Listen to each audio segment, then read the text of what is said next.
Hey guys, and welcome back. Today we're going to do this really fun water marble nail design.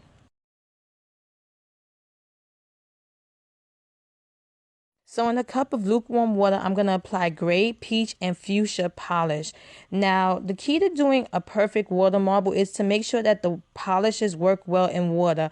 Now, I always say lukewarm water, but sometimes the water gets cold.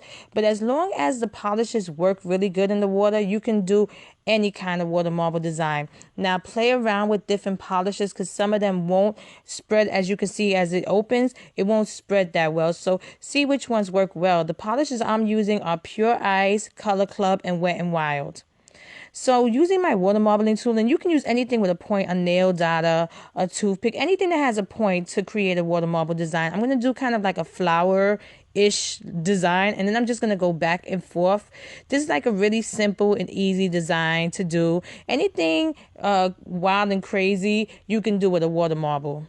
Then in the angle, I applied my finger into the cup of water, and then I removed all the polish from on top of the water. Make sure you do that before you remove your nail or you're going to ruin your design. Then I'm going to remove the liquid latex and I'm going to clean around my nails. I hope I made this video really easy to follow. Don't be scared of doing water marble. Just play around with it and eventually you will get the hang of it. And I'm going to finish off with a quick dry top coat. And here's a finished look. If you like this video, please give it a thumbs up and subscribe to my channel to get updates on when I upload new videos.